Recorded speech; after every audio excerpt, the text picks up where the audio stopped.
एक भोंदू रहता था, पर वो इतना सीधा था कि सब प्यार से उसको भोंदू ही बुलाते थे।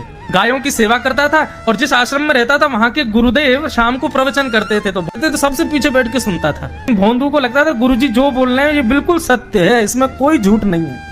एक दिन गुरुजी प्रवचन करते हुए बोले, यमुना के पल्ली पार भांडीर वन में ठाकुर जी गैया चराने आए। भांडीर वन का नाम सुनते भोंदू कान खड़े हो गए। बोले भांडीर वन तो मैं जाता हूँ गैया लेके, मुझे तो कभी मिले नहीं वहां पे। अरे मुंह में कमी होगी, मुंह में सामर्थ्य नहीं होगी उनको देखवे कि मैं ही नहीं देख पाए होंगे, वो तो आते होंगे वहां पे, मुझे ना दिखे होंगे। भोंदू ने पहली बार जिज्ञासा करी, गुरुदेव ठाकुर जी दिखते कैसे हैं? तो गुरुदेव भी हंस गया, अच्छा भोंदू पूछ रहा है, बैठ जाओ बताते हैं। मोर मुकुट पहनते हैं ठाकुर जी, और बोले 2 कान हैं लेकिन कुंडल एक ही पहनते हैं। ठाकुर जी ऐसे पुष्प तोड़ के कान के ऊपर लगा लेते हैं, दोनों कानों में एक ही कुंडल को फेर फेर के पहनते। ठाकुर जी पीली पीताम्बरी, ऐसी ठाकुर जी पीली पहनते, पीली पीताम्बरी। माला कैसी पहनते हैं? ठाकुर जी ऐसी पहनते हैं पूरी पैरों तक जाए। ये देखो गुरु जी कह रहे हैं तो निश्चित है भंडीर वन में आते हैं ठाकुर जी। भोंदू अपनी गैया लेकर के भंडीर वन पहुंच गया।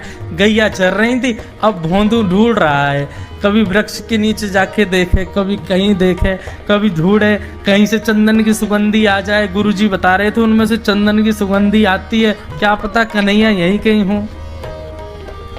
इतने भाव से, इतने प्रेम से और इतने भोलेपन से ढूंढने लगा ठाकुर जी को, और ठाकुर जी नहीं मिलते ना तो अपने आप को ही कोसता, मुंह में योग्यता ना होगी यही मारे ना मिल रहे, ठाकुर जी तो यही है। गुरु जी की बात गलत नहीं है, ठाकुर जी तो यही है। उसके उस सहज भाव पर, उसके उस सरल भोंदू पने पर ठाकुर जी रीझ गए। और इतने में ही भोंदू हताश, निराश, उदास बैठा था, खुद को कोस रहा था, मुंह में योग्यता ना है, मुंह ठाकुर जी मिलना है रहे। इतने में ही देखा सामने से असंख्य गायों का झुंड आ रहा है, और भोंदू ने जैसे उन गायों को देखा, ऐसी गाय कभी देखी नहीं है, अलग गाय, सींग चमक रहे हैं, सींगों के ऊपर के भाग में सोने चांदी मढ़े हुए हैं, ऐसी ऐसी सुंदर सुंदर तंदुरुस्त गैया।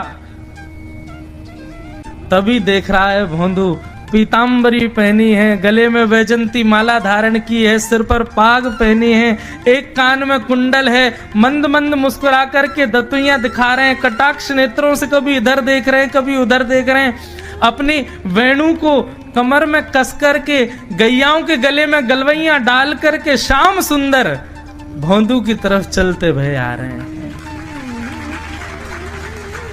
ये दृश्य देख करके हाथ पांव कांपने लगे भोंदू के।